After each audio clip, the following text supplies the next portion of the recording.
নমস্কার বন্ধুরা, আজ আমি বানাবো ঝিঙে পোস্ত। তার জন্য কড়াইয়ে তেল আর 5 ফোড়ন দিয়ে রেখেছি। এখানে কেটে রেখেছি ঝিঙে, আলু, পেঁয়াজ আর টমেটো কেটে রেখেছি। ভালো করে পরিষ্কার করে ধুয়ে জলে ডুবিয়ে রেখেছি। এরপর এটা আমি কড়াইয়ের মধ্যে দিয়ে দেব, দিয়ে এটাকে নাড়াচাড়া করব। নাড়াচাড়া করার পরে এতে আমি পরিমাণ মতো নুন দিয়ে দেব আর একটু মিষ্টি দিয়ে দেব। পরিমাণ মতন মিষ্টি দিয়ে দেব। এর মধ্যে একটু লঙ্কা গুঁড়োও দেবো, কেননা আমার কাছে কাঁচা লঙ্কা ছিল না, তাই জন্য আমি লঙ্কা গুঁড়ো দিয়েছি। লঙ্কা গুঁড়ো দেওয়াটা এসেন্সিয়াল নয়, অপশনাল। এরপর এটাকে নাড়াচাড়া করে একটু ভাজা ভাজা করে নেব। ঝিঙের থেকে জল বেরায় বলে আমি রান্নাতে অতটা জল দিইনি। এরপর এটাকে চাপা দিয়ে আমি রান্না হতে দেব।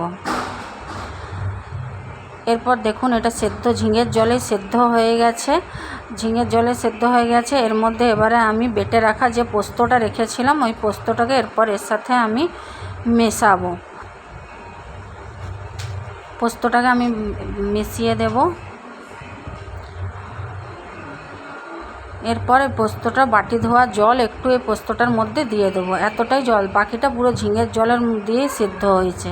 এরপর এই পোস্তটাকে আমি নাড়াচাড়া করে নেব। এটা বাঙালির খুবই একটা প্রিয় খাবার। ঝিঙে পোস্ত গরমের দিনে খেতে খুবই ভালো লাগে। দেখুন ঝিঙে পোস্তটা আমার হয়ে গেছে। এরপর এটাকে আমি সার্ভ করে নেব। এই দেখুন আমি ঝিঙে পোস্তটা সার্ভ করে নিলাম। আপনাদের কেমন লাগলো জানাবেন। আমার চ্যানেলটাকে সাবস্ক্রাইব করবেন নিত্য নতুন রান্না দেখার জন্য। ধন্যবাদ।